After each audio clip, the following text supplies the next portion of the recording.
Yeah, guys, impromptu lang 'to. Naisipan ko lang magbigay ng since Monday ngayon, naisipan ko magbigay ng weekly forecast. Pick a deck ulit tayo.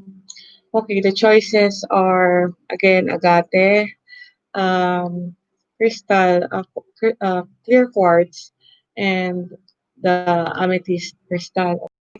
So, sa agate, I'm going to use the vice versa card. Dito sa uh, clear quartz, I'm going to use the Gilded Tarot and dito Radiant Rider-Waite Tarot. Tapos at the end of every reading, I will pull a card for you for each reading and kayo yung bahalang mag-interpret doon sa image. Okay, kung ano yung emotion, yung image, yung feeling na binibigay sa inyo nitong this is the soul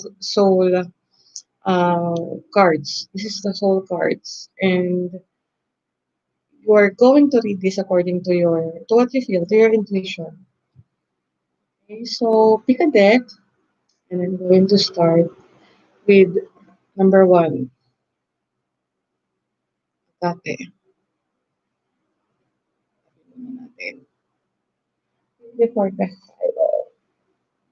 ano ko ng timestamp para hindi mahirap. Hindi ko na ready. Sorry.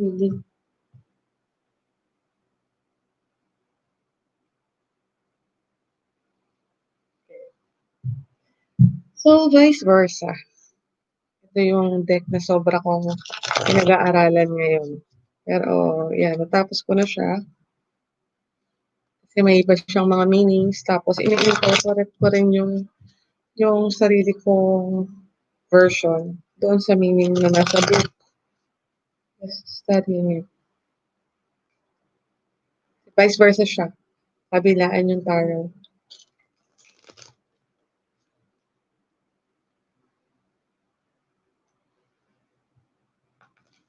Okay. So, first card is the theme for the week. First card is the theme for the week. Ace of Pentacles. I'm sorry, this is the situation. The situation. So, ito para to sa mga tao na may opportunity to start something new. Maybe in business, something new. Okay, the Ace of Pentacles is a new beginning. Nasa early stages. Siguro may offer about a job or basta may offer ng opportunity to earn money or may offer ng this is a gift. Okay? This is a gift na ng universe. So, it refers to your abundance in the 3D life, yung buhay natin sa earth. So, if your abundance is about, if you define abundance by your family, by the money that you had, kasi this is a garden na parang yung pathway niya is designed after yung symbol ni Venus, which is the goddess of love. So, yeah, it could be also an opportunity, a new beginning for love. So that's the situation. Now the theme could be a new business. What is the theme for this week for the people who chose this pile universe? What is the theme?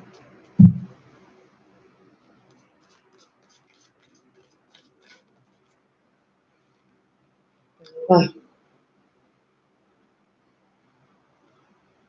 okay. The Five of Pentacles and the Queen of Swords. Pareho siyang other side.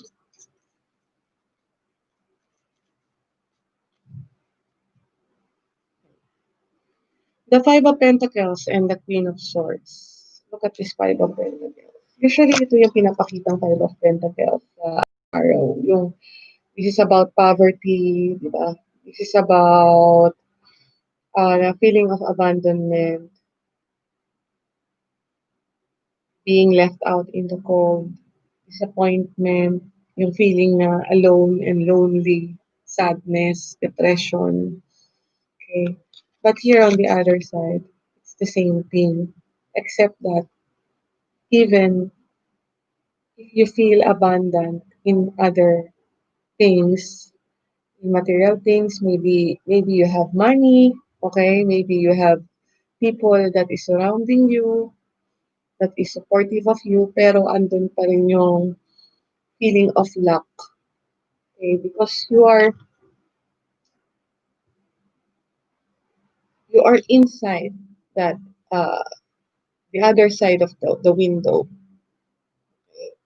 You are on the other side of the window, sheltered ka, but still may feeling of lack. And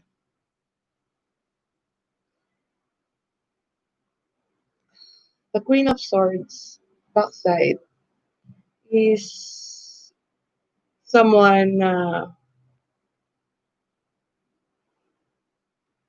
may may illumination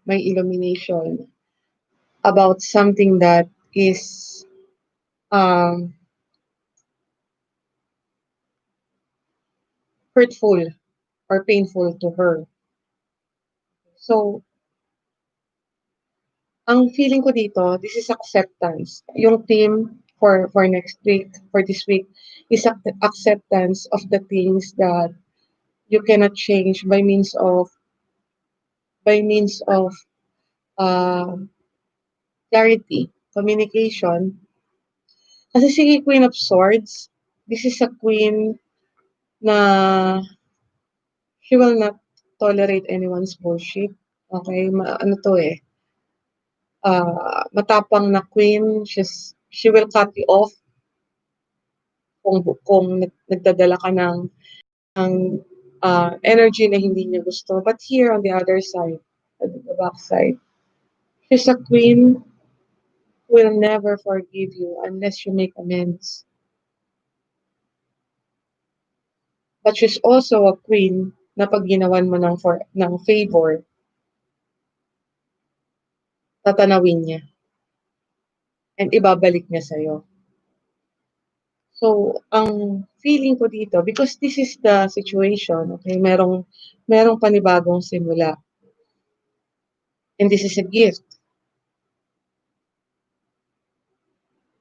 The theme is to release this feeling. And if this feeling, yung feeling of lack in spite of the comfort, and if this feeling is being brought to you by those people who did you wrong, pero hindi naman nag-make amends, okay, your parang the theme is you ending the your situation with these people or this situation also. And if they're going to make amends, they're going to do your favor, then all is well, 'di ba? So depende dun sa tao that you're dealing with. But definitely you are in a situation right now where there's a promise of a big potential, a promise of success. You just have to work on it. Okay. Underneath is the devil energy, which is a toxic energy that you are now wanting to cut off. The situation that you already learn, parang nasa iyo na to. Yung energy na to, nasa iyo na to ngayon. And natutunan mo na to and this will come helpful for this week.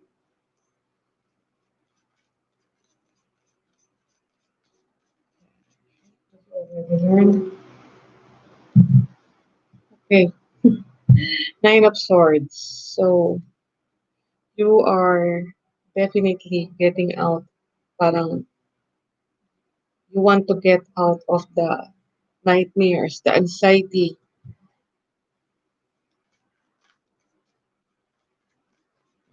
In that later.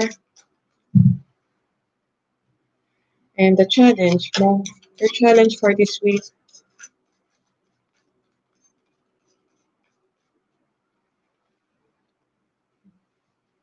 good. The devil on the other side. And the thing that you are learning on this week,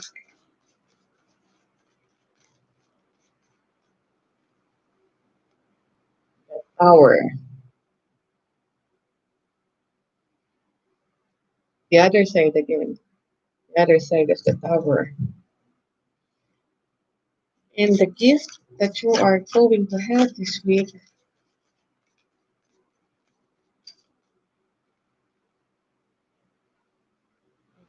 Page of Pentacles again.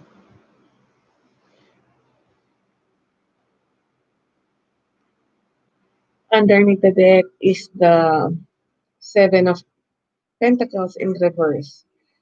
So I feel here, nag-invest ka. Okay, you have invested into something na hindi naging fruitful.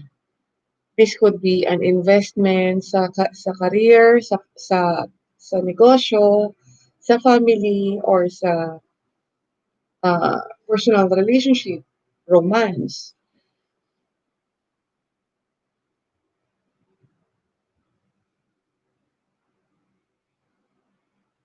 And yeah, it's painful. You are parang entitled to your disappointment. But the lesson here is to learn from your errors. Yun yung theme na nakikita ko dito. To learn from your errors and start again. In another approach, using another approach. Kasi syempre, di ba, pag nagtayo ka ng bahay, yung bahay sinira ng bagyo, then the next time that you are going to rebuild the house, gagawin mo in such a way na mas matibay siya kaysa dati. Kasi yung una mong ginawa, sinira eh. Hindi dito rin yun eh, yung tower.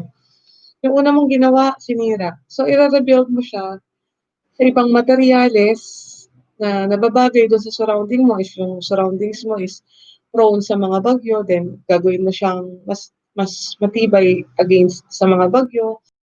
Surrounding is parang may mga lightweight energies, mga kahoy-kahoy sa paligid mo, yung mga bahay-bahay, then you're going to build your house in stone to protect it from fire, yung something like that. Iibahin mo yung approach. Okay, so that's the energy. So something you have invested, hindi materialize.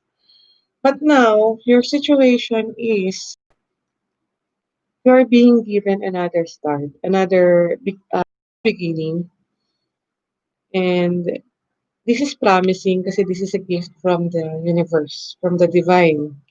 Okay, the theme is uh, stop being sorry for yourself. Stop parang look at the comfort around you. Ano pa yung meron ka sa paligid mo? Do you have supportive families? Do you have supportive friends? Meron pa bang food on your table? Kasi you are surrounded by comfort pa rin. But you feel alone, you feel there's there are many things that still lacking on your life. Okay, so look around you. And tingnan mo kung ano yung mga bagay na meron ka na dapat pang ipagpasalamat. And if this feeling is caused by those people who is giving you parang BS, you are going to cut them off if they are not going to make amends. And if they do, then you are going to be forgiving. If they show remorse and the remorse is sincere, then you're going to be forgiving. Then you are open for another chance for this kind of people. So that's the theme. Ngayon, the lesson that you already learned is already with you. Okay? If alam mo that if you're only um if you can only will yourself kung magagawa mong tanggalin yung mga anxiety, okay, sa harapan mo. This is anxiety eh. The other side is about fear ng mga hindi pa nangyayari, fear of the unknown. But here, although unknown pa din, nandun pa rin yung fear, pero nagdi-dissipate na siya, parang nawawala na siya doon sa power ng sun that is already rising and warming you up. Okay, so you are releasing these fears, this anxiety. The challenge, okay, the devil on the other side. Here, the devil, behind niya yung dalawang soul, a chain, okay, and yung mga soul doon sa kanyang empire. But ito yung side, okay, it's still the same, nakabind pa din. But there's a lotus na lumitaw sa muddy waters and nakatalikod yung devil ngayon. So this is your chance to escape. Yung situation that puts you into this kind of energy, the Five of Pentacles, the feeling of lack.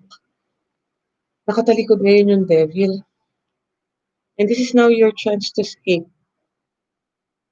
the toxicity of your life. Kasi meron ka nito, may gift ka, samantalahin mo. You have to reach out. You control this.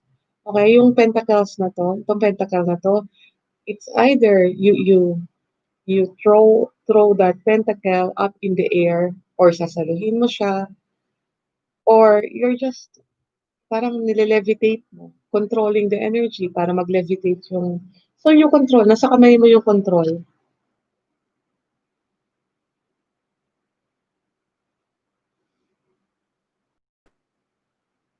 And there's a promise of satisfaction because the Venus sign is here. Okay? Okay. Ano yung tinuturong lesson sa'yo ng ng week na to? Or on that side, okay?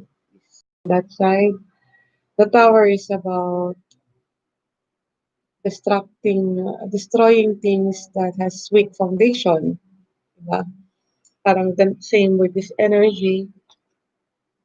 Pero this is a major arcana, so this is the devil also is a major arcana. Could be dealing with a Capricorn or a Scorpio.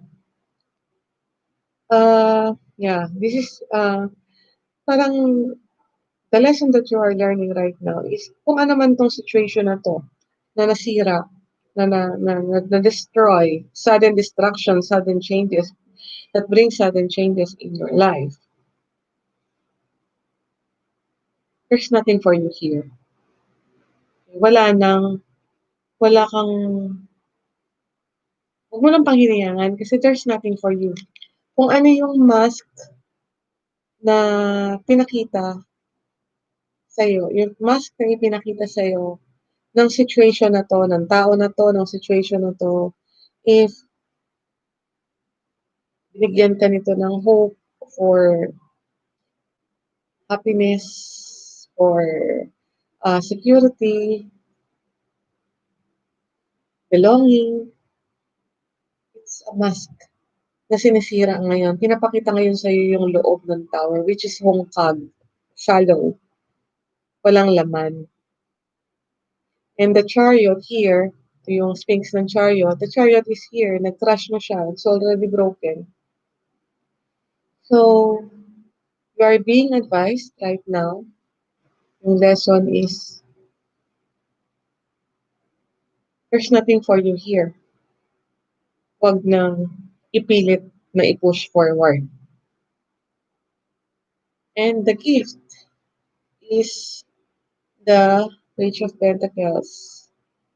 This page is, again, this page speaks of comfort. Okay? This speaks of, parang ngayon pa lang niya na-realize yung value ng hawak niyang pentacle. Yung value ng money, yung value ng relationship, yung value ng ah, time ng effort na binibigay niya. But now that he is learning that value, this could be you or this could be a person na dadating sa buhay mo, gift nga eh. This could be a gift of energies towards you, or this could be a person na dadating sa buhay mo that will help you deal with the situation. So this person is someone na may ability siya to build a fortune for the future. Okay, meron siyang ability.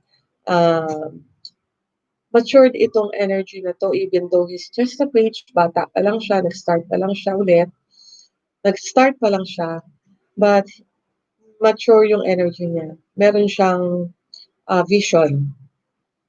Okay, so that's the gift.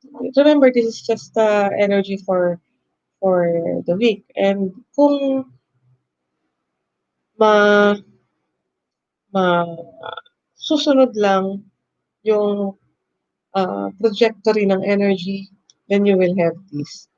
You will learn this energy, yung to cut off the BS in your life para mawala rin yung feeling ng lack of abundance, and you will have this gift to rebuild your life, to rebuild a fortune, which is the situation right now. Merong something for you that is being given. Ano yun, hanapin mo sa paligid mo. Merong opportunity, merong bagong simula na binibigay sa'yo ang universe. Okay, so I hope that helps. Punta na ako sa deck number 2. Lang ako magta-times. Um,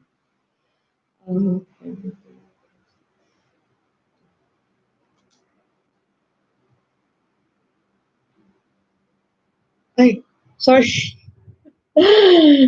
Ano nga pala ako? The soul card. Nakalimutan ko to.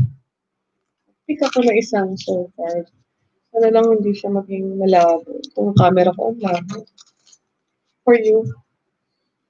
And tell me kung ano yung nakikita mo. Yan. Ano yung nakikita mo, yung nararamdaman mo sa card na ito. So reflect on that emotion to help you for the week. Okay?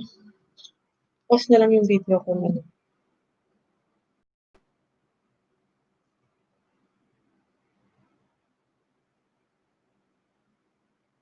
Mabalikan. Deck number 2. Mas madaling i-shuffle. Kalambot yung card niya eh.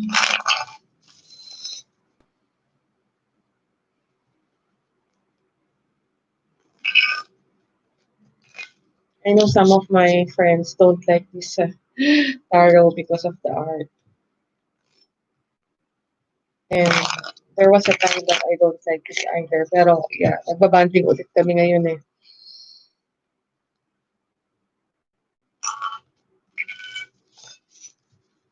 Parang yung vice versa din. Before, I don't like I mean, may connection kami ng vice versa. Then, nag-tantrum siya sa akin. So, pinagpahinga ko siya. Ngayon, nagbanding ulit kami. Okay.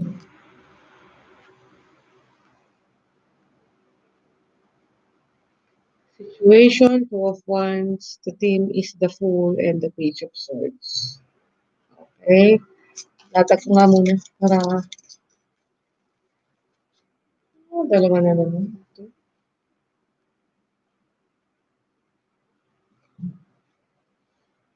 This is what you already know. 4 of Swords and the Star. The challenge for this week. 9 of Cups. And the lesson that you are learning for this week. Dalawa yung cards sa 7 of Cups and the Moon. So that's an illusion. Confusion and illusions. Dreams. The gift for this week. 7 of Wands.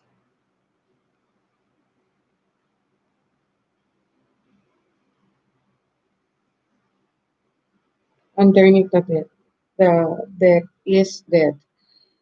So for the people who chose this deck, something is being transformed in your life. This is painful energy, painful transformation. Para siyang uh, pillar na pumasok sa cocoon and then nag nag parang yung during the transformation, naging gooey siya. Parang nalusaw yung sarili niya to be able to transform into a butterfly. Okay? Painful energy, this is death and rebirth. Pero rebirth is a painful process, di ba? And there's a waiting period. Parang, so nasa process ng transformation ngayon. Hindi mo pa siguro, this could be about romance. Okay, because the lovers here underneath is the lovers card. Something that has the potential to, to grow. But yeah, it has ended and is now transforming into another uh, level. Okay, situation, two of wands. So, nasa fork road ka, you are facing two different paths, and you don't know what to do. Are you going to stay? Are you going to move on? Are you going to choose the road back to this person or to this situation? Or are you going to take the road that will lead you to another path?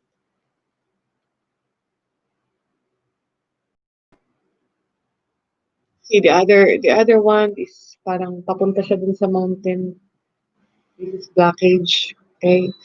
And from yung the other one is papunta siya dun sa open field na parang this is more promising. Pero you don't know what to do.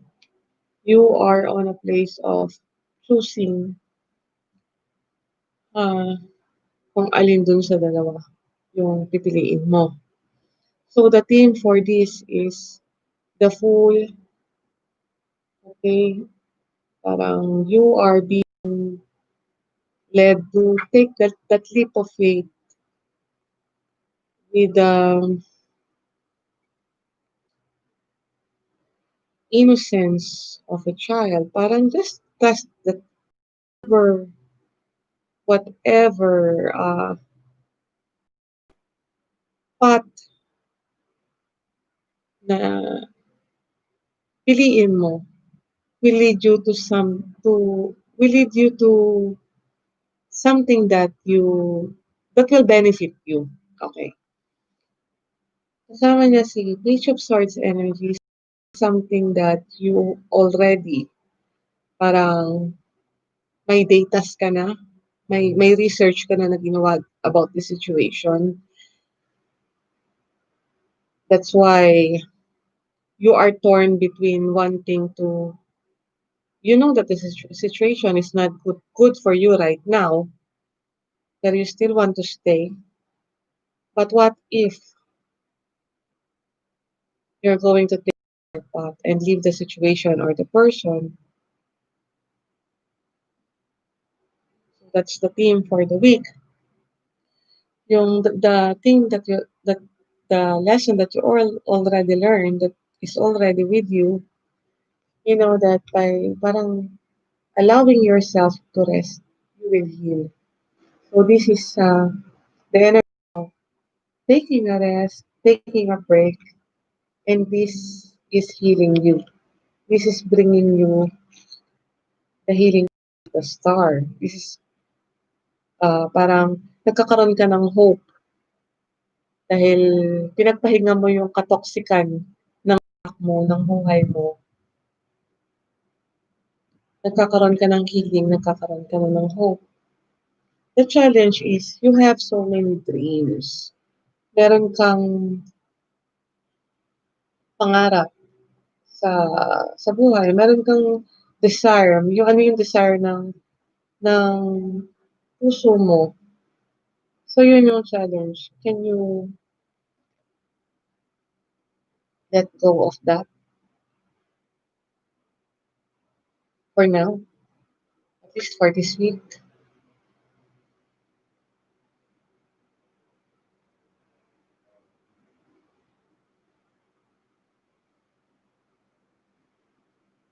Para tuloy yung healing na nangyayari sa'yo ngayon. Kasi yun nga eh, nasa park road ka eh. Babalik ka ba dun sa problema o pupunta ka sa ibang lugar, sa ibang path na hindi mo alam kung saan the full energy. Hindi mo alam kung anong naghihintay sa'yo. Pero mukhang mas promising naman. Okay? Kasi alam mo, there's also comfort dun sa problema kasi. Nagiging comfort zone din siya. Yung pain sa buhay. Parang, alam ko na to eh. Alam ko na yung sitwasyon ko eh. So, dito na lang ako. Sometimes it's like that, diba? Parang nagiging comfortable tayo sa pain that ayaw na nating mag-take ng adventure. But this week, I think you are going to take that adventure. Okay, the full energy. And to be able to do that, syempre, yung desire ng heart natin, for now, kailangan muna natin isuko. Readings are always based on the current energies, okay? So, ito lang yung energy ng week na to. In the lesson, you will be able to distinguish, these are both cards of dreams, illusions, of fear also. You will be able to distinguish reality from the dreams, the illusions from the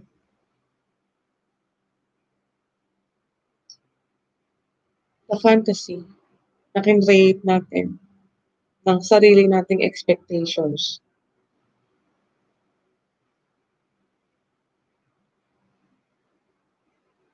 Because sa totoo lang naman, yung sarili nating expectations, yun yung biggest enemy natin. Walang problemang mangarap, but laging grounded dapat yung paa natin. Laging nakatapak sa lupa. Huwag nating hayaan na liparin tayo. Huwag nating hayaan na madaan tayo sa mga pangako ng iba. The moon energy, this is also deception kasi. Pero yun, that's the lesson that is being presented to you by this week. You will be able to distinguish the illusions from the dreams, kung ano yung totoo, ano yung illusions lang. And the gift is the Seven of Wands energy. Seven of Wands is standing for yourself. Parang you may feel na the door or the wall may nakaharang sa likod mo. But here, yung door, medyo nakaawang. Meron ka pang lulusutan. And these energies that is attacking you, you can shut the door on these energies for now. Okay? And allow that this the transformation to happen for you to be able to be in a good place, in a better place. Okay, so kung energies that is attacking you, there's no shame in running away. And parang, okay, lumabas ka. Bukas yung pinto sa likod mo and shut that door on these energies for now. Habang you are nagtatransform ka pa, and you are focusing on your healing. Okay, so that's it for deck number 2. Pa tayo ng soul card.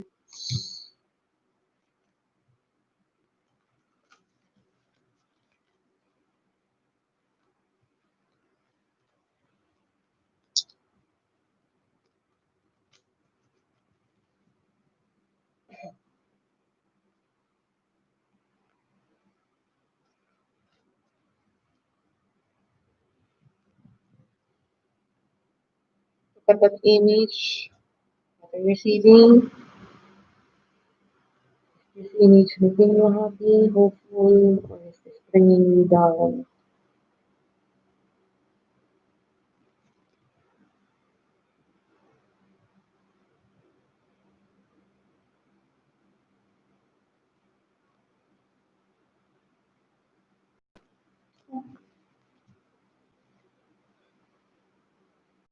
Tayo sa deck number 3. Mga pumili ng amethyst.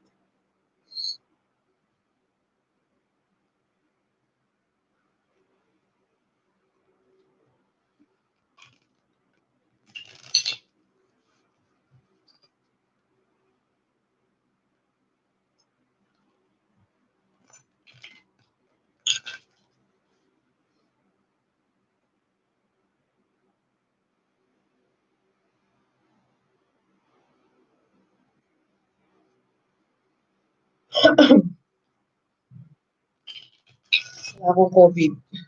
Tubo lang.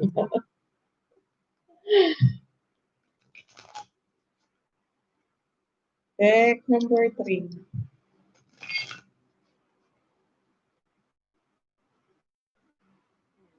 Ito yung 4 of Wands, which is strong foundation.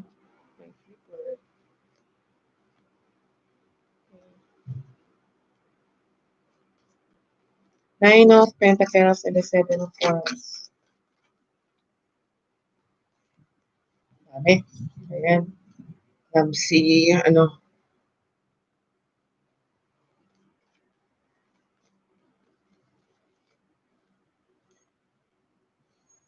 the team.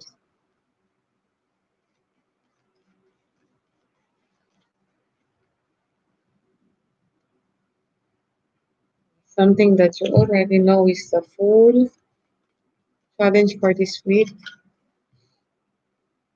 Oh, 9 of Cups na naman. Nasa deck number 2 rin to eh, yung challenge na to eh. Ah,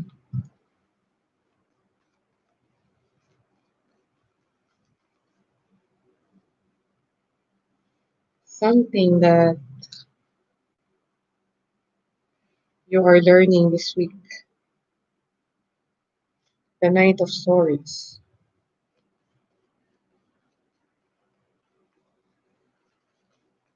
And the gift is that. The gift is that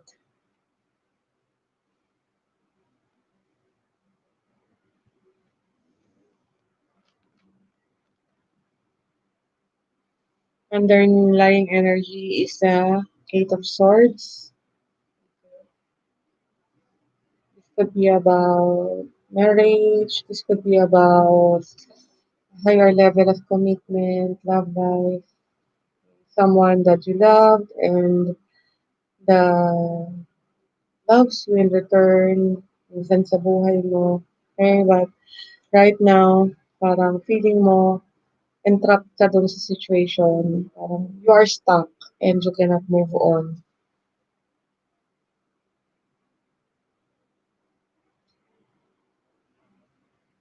There's a breakup or there's a disconnection that happened kasi right now your situation is the Nine of Pentacles.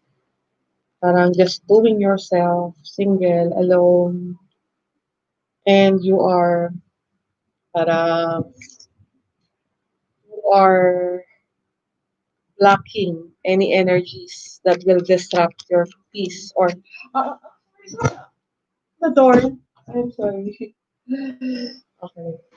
You are defending yourself or blocking the energies that is trying to break your solitude. Because you're doing yourself, you're happy building yourself, you have your pentacles, you have the things that will distract you, okay, from this energy.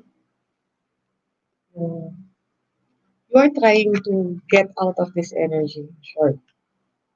Yung feeling na stuck ka.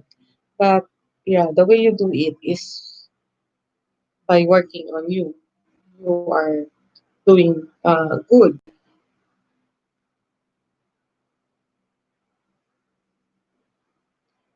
The theme is about giving and receiving. So it's about if you are that merchant who's giving to to the beggars, what is your intention? Parang that's the question that you have to consider. Are you giving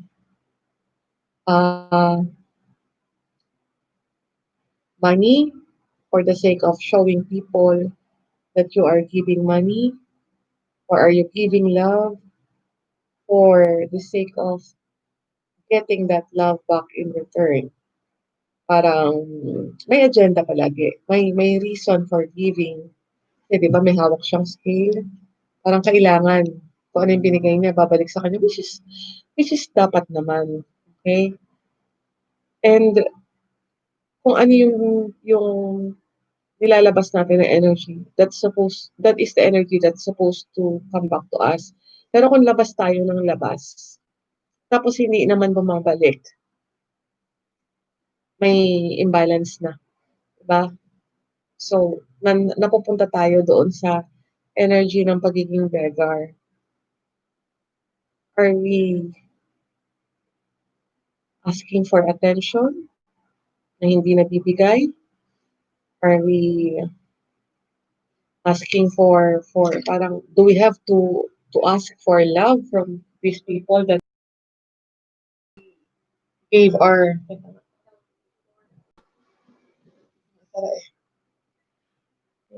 ay sorry,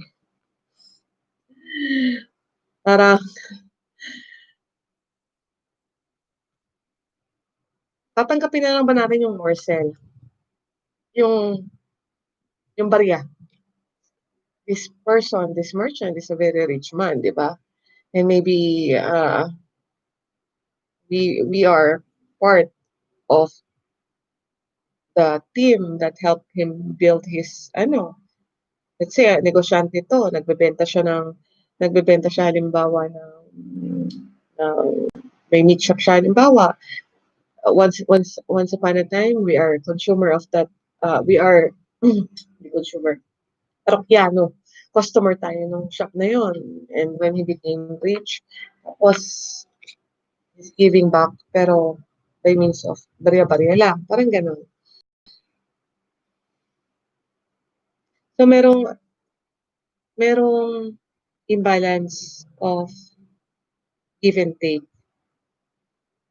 This is supposed to be the card of harmony, pero dun sa surrounding cards niya, I feel merong imbalance. Okay, so the thing that you already learned is that you have taken the leap of faith in the past. Nangyari na 'to, you parang in spite of mga red flags, you have taken the leap of faith with the situation with this person. And umasa ka that he is your heart's fulfillment.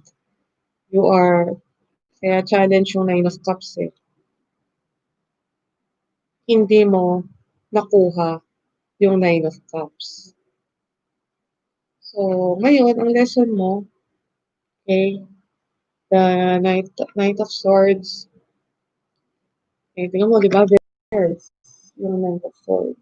Sineset niya yung emotions niya sa parang sinasantabi niya yung emotions niya because he wants to communicate something that is making him,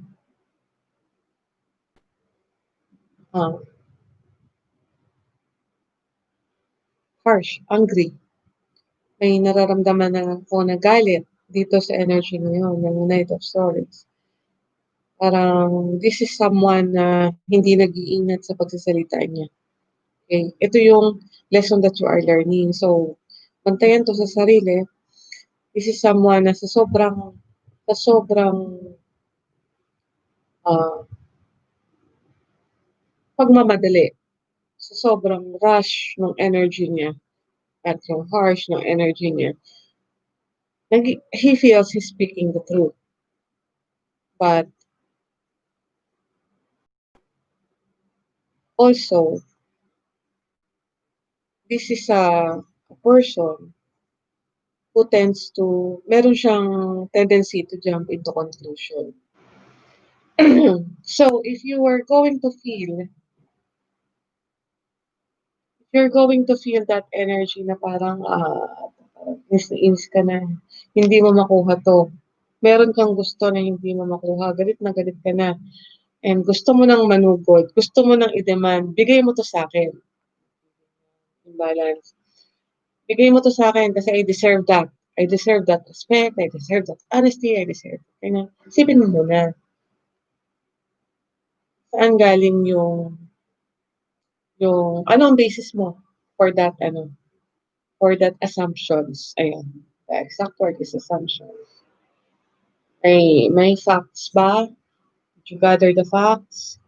Or kaya mo na-reach yung assumption na yun? And if you do, then it is, yeah, you're right. Parang you're entitled na magalit, na maging i-confront. But be aware din, parang 'wag puro logic, 'wag puro utak yung gamitin, gamitin din ng konting emosyon. Gamitin din ng, konting,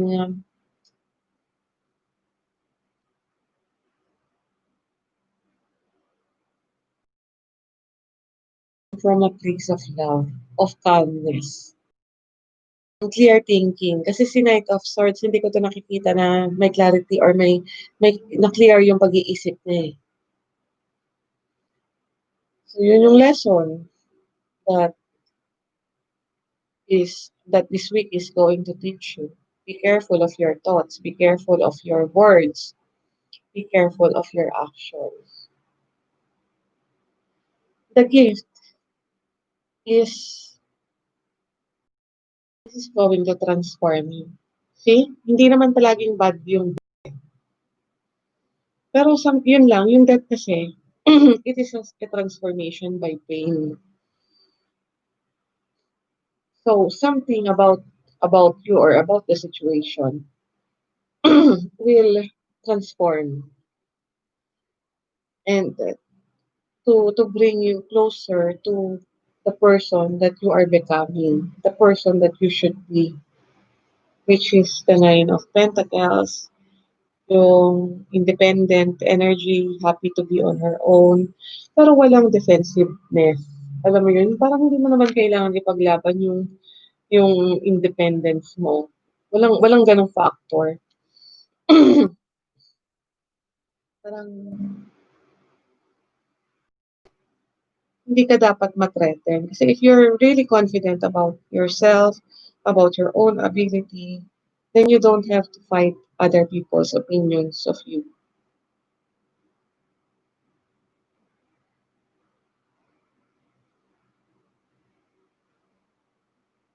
Eh, ano, wala akong pakialam sa sasabihin nila. Kilala ko sarili ko.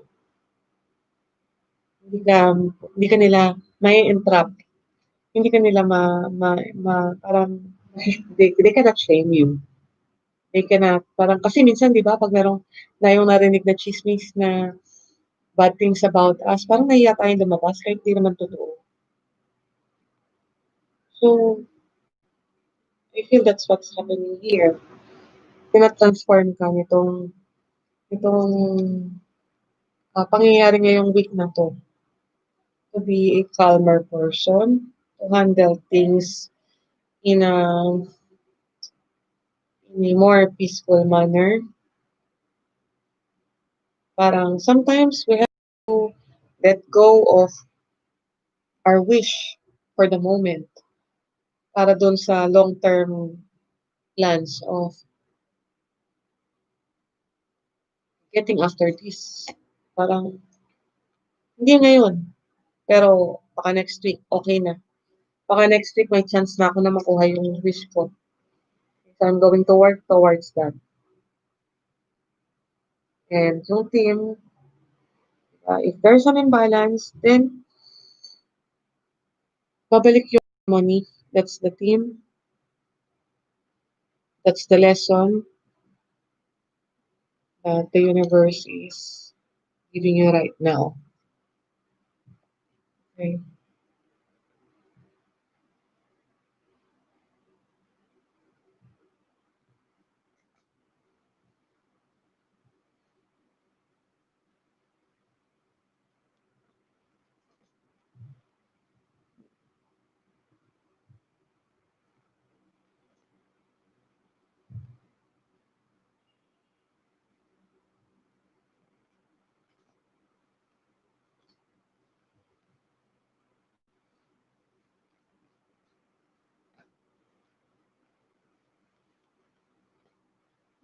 Tigas kasi ng cardstock eh. Okay. This is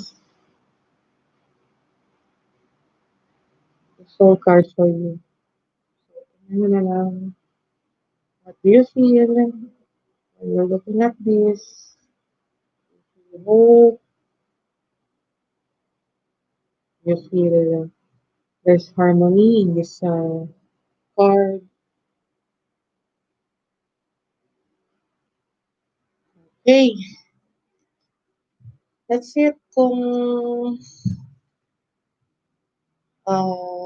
this is the forecast for the week for everyone, for all signs. Okay, so sana nakatulong, nag-resonate sa kahit man lang ilan sa inyo. And sana nakatulong. Salamat!